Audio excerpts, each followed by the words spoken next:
Bonjour à tous, j'espère que vous allez bien.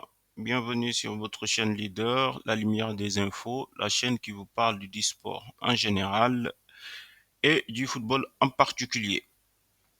Alors, nous allons explorer une question essentielle, à savoir si le Maroc est-il en train de devenir le nouveau centre de gravité du football africain.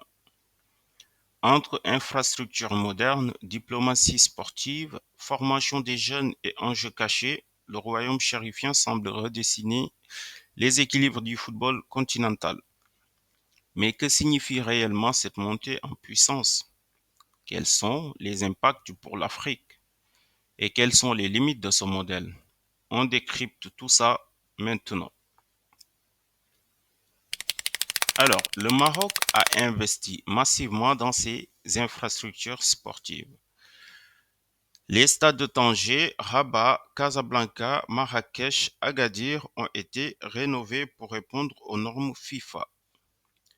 Mais le véritable joyau, c'est le complexe Mohamed VI de Marmora, un centre de performance ultra moderne.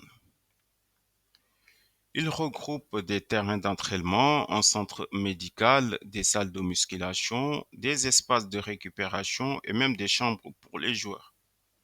C'est un modèle qui rivalise avec les meilleurs centres européens.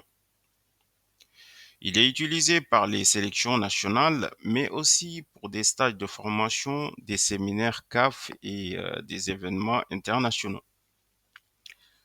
Ce niveau d'infrastructure place le Maroc comme référence continentale et attire l'attention des instances internationales.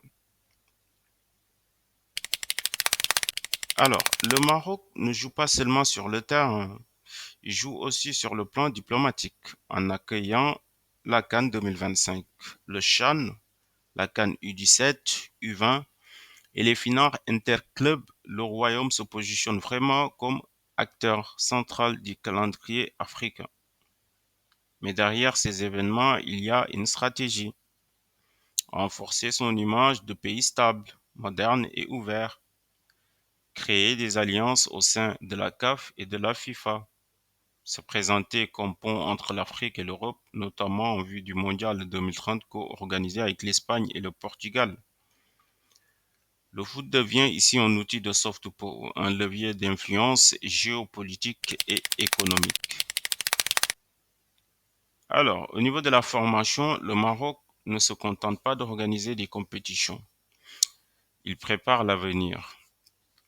Les académies marocaines intègrent éducation scolaire et sportive, garantissant une double réussite. Le complexe Mohamed VI forme des jeunes avec des méthodes modernes, data, vidéo analysis, suivi médical.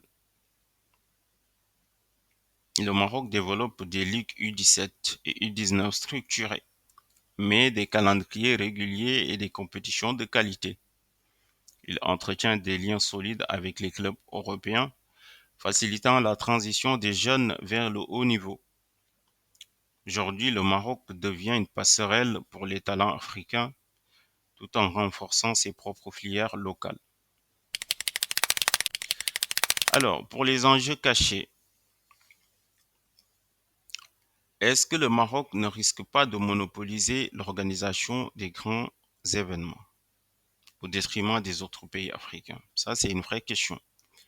Mais comment éviter une asymétrie continentale où seuls quelques pays concentrent les ressources et la visibilité? La CAF doit veiller à une répartition équitable en favorisant la co-organisation, le transfert de compétences et le soutien aux fédérations moins équipées. Il faut aussi penser à la durabilité afin de pouvoir entretenir les infrastructures, créer des écosystèmes économiques autour des stades et éviter les éléphants blancs. Le Maroc peut être un modèle, mais il ne doit pas devenir une exception isolée. Alors, pour finir, le Maroc est en train de redéfinir les standards du football africain par ses infrastructures, sa diplomatie sportive, sa formation des jeunes et sa capacité à organiser des événements majeurs. Aujourd'hui, il devient un centre de gravité continental.